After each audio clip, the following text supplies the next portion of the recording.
It's a tremendous honor to be here tonight, to be with all of you.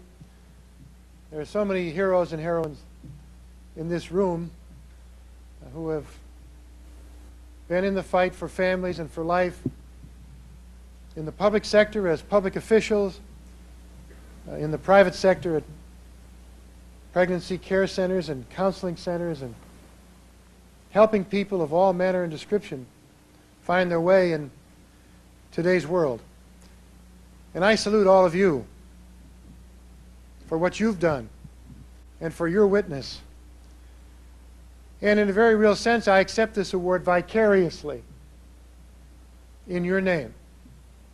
In the name of this organization, its leadership, and the tremendous work that you're doing, have done, and will continue to do.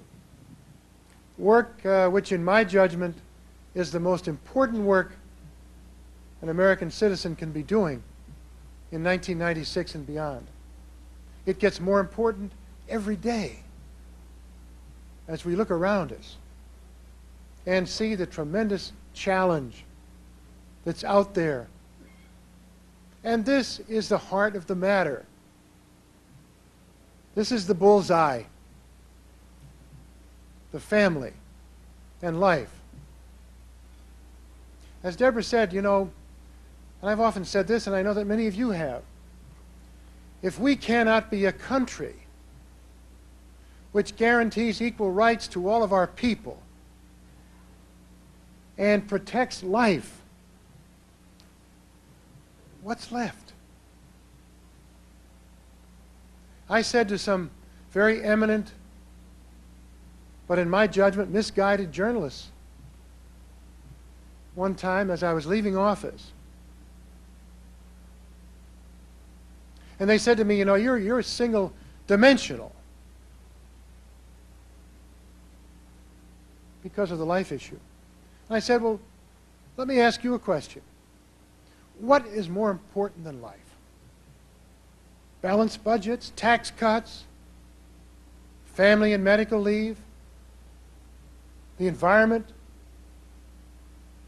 What's more important? And when you put it in those terms, you get nothing but total silence, because the average person understands some very basic things. First of all, this is the United States of America. Unlike any country in the world, we have a birth certificate. It's called the Declaration of Independence. We make certain claims about who we are in that declaration. And by the way, it was written by Thomas Jefferson, who was, I keep reminding my Democratic friends, the first Democrat. And what did he say? We've been reciting that declaration from the time we were old enough to read. The words are very simple, but extraordinarily powerful. And I've often said that if an elected official were to get up today and recite that as though it were new, or as an act of original composition, the person would be accused of being theocratic and dogmatic and right-wing and trying to impose religious and moral values on the rest of the country, because it speaks in very absolute terms. Truths do not change year to year. The Creator is capital C, Creator. And that's where the rights come from.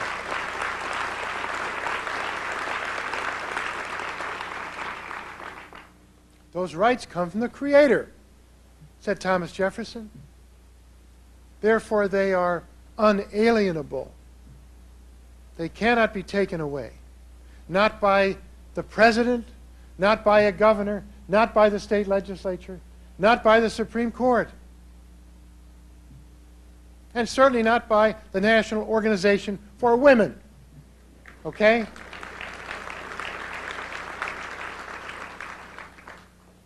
The question is very simple.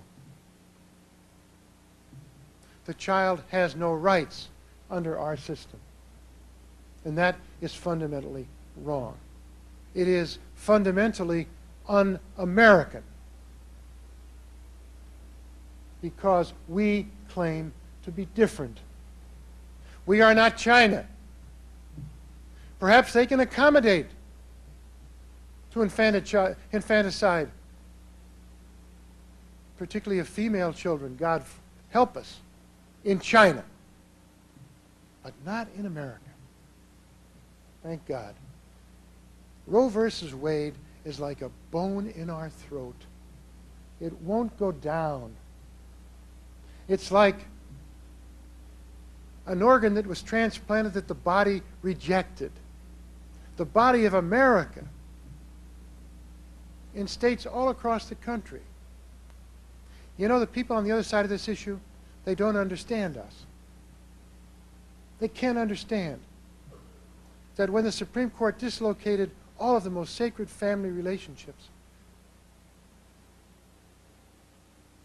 the product of centuries, the product of cultures, the product of religious values and moral judgments, when they dislocated and shattered those values, they dislocated and shattered the psyche of America.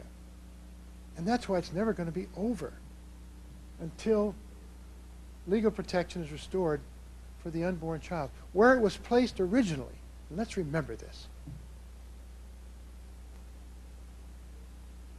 it was placed there by the most secular institution in the American democracy, called the state legislature,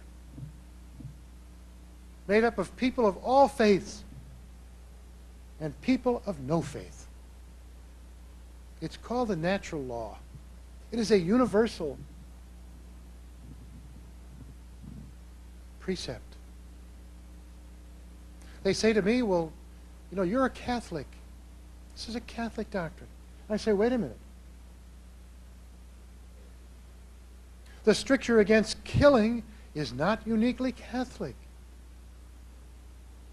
It is a universal principle that's been part of who we are from the very beginning. So our message is very simple. We say, America, we have read the Declaration of Independence. We need not go beyond it. And America, we believe the words of the Declaration. So America, we take you at your word. America, be whom you claim to be. That's all we ask. And if you are who you claim to be, you will protect all life, particularly the most innocent, helpless, defenseless member of the human family, which is, of course, the child. I know you believe that. I believe it. I think it is transcendent. And to receive this award is a tremendous honor for me. But I want to just close with one thought. It's called the Power of One Award. You know something? I'm here tonight because of the prayers of thousands, perhaps even millions of people. People in this room, people all across Pennsylvania who prayed for me. I still meet people, and it brings tears to your eyes, who will stop me in the supermarket, in a gas station, at a newsstand and say, you know, our congregation, these are total strangers. Our congregation prayed for you when you were sick. And you know what? They sometimes say, we're still praying for you. And that takes my breath away. You see, I was saved by strangers.